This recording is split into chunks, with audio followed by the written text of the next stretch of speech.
আমি তাসকিন, আমার 4 ভাই 1 বোন, আমি সবার ছোট। আমি একটা মেয়েকে অসম্ভব ভালোবাসতাম। মেয়েটার বাসা কুমিল্লা লাকসাম। আমাদের পরিচয় হয় টিকটক থেকে। হঠাৎ করে একদিন একটা আইডি থেকে আমার আইডিতে মেসেজ আসে, আমাকে জিজ্ঞেস করে আমি বন্ধু হব কিনা।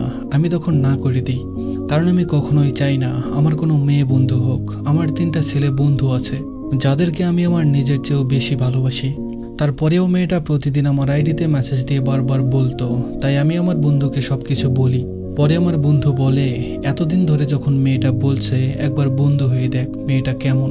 তো আমিও মেয়েটাকে আমার বন্ধু বানাই। ও আমাকে সবসময় মেসেজ দিত, তবে আমি সময় পেলেও মাঝে মাঝে রিপ্লাই দিতাম না। তারপরেও মেয়েটা সবসময় মেসেজ দিত।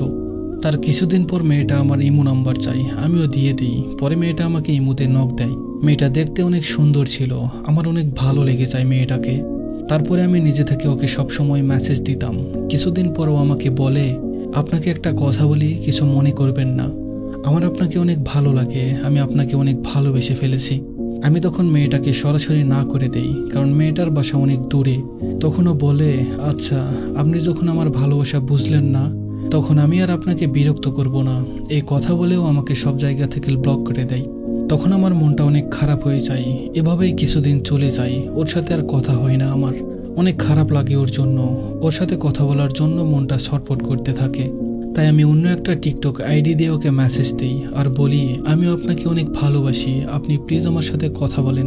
তারপরেও ব্লক খোলে, আমাকে কল দিয়ে কান্না করে দেয়। এভাবেই চলছিল আমাদের রিলেশন।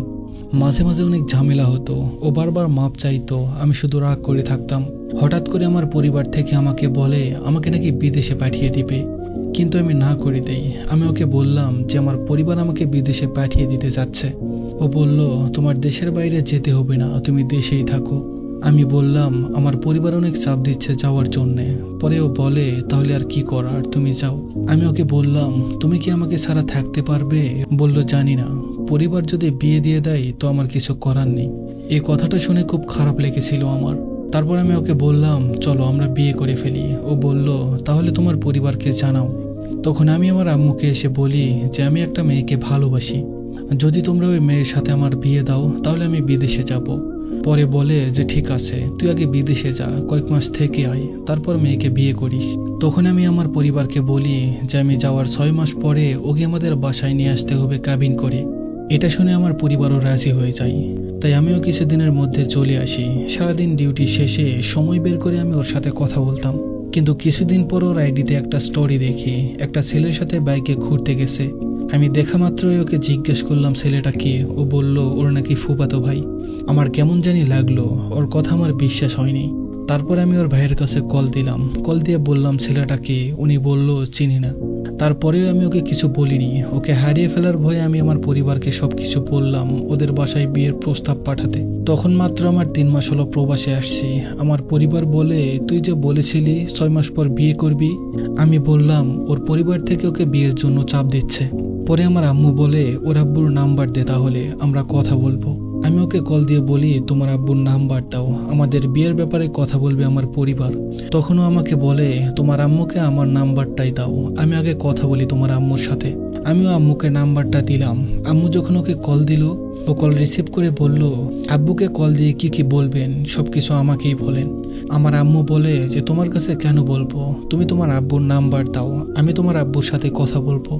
ও বলে, আব্বু তো এখন কথা বলতে পারবে না, আপনি আমার কাছেই বলেন, আমি আব্বুকে বলে দিব।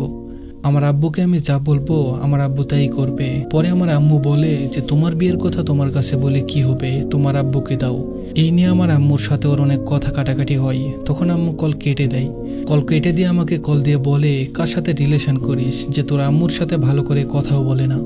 আমি আর কিছু বলতে পারিনি আম্মুকে। আম্মুর কল কেটে দিয়ে আমি ওকে কল দিয়ে বলি, তুমি আম্মুর সাথে এভাবে কেন কথা বলছো?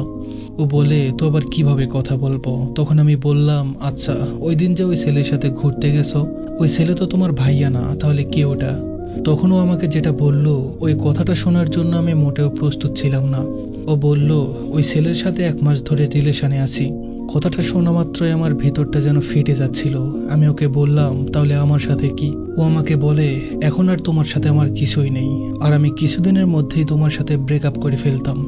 আমি শুধু বলেছিলাম আমি তোমাকে এতটা ভালোবাসলাম, তোমার জন্য আমি আমার পরিবার ছেড়ে এই দূরপ্রবাসে এসে পড়ে আছি, আর তুমি নতুন কাউকে পেয়ে আমাকে ভুলে গেলে। আচ্ছা ঠিক আছে, তোমাকে আর আমার হতে হবে না, এটা বলেই আমি ফোনটা কেটে দিলাম। আজ অনেক দিন হয়ে গেছে ওর সাথে কথা হয় না, একটু দেখতেও পারি না। ওকে দেখতে অনেক মন চাই, তবে কি করব, ওকে কল বা মেসেজ দেওয়ার অধিকার যে আমার নেই। যেহেতু আমাকে চায় না, তাই আর মেসেজ বা কল দিয়ে বিরক্ত করি না। তবে আমি এখনো তাকে ভুলতে পারি না।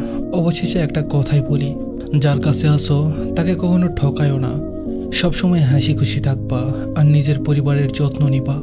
ভালো থেকো, আমার নাম হওয়া ভালোবাসা।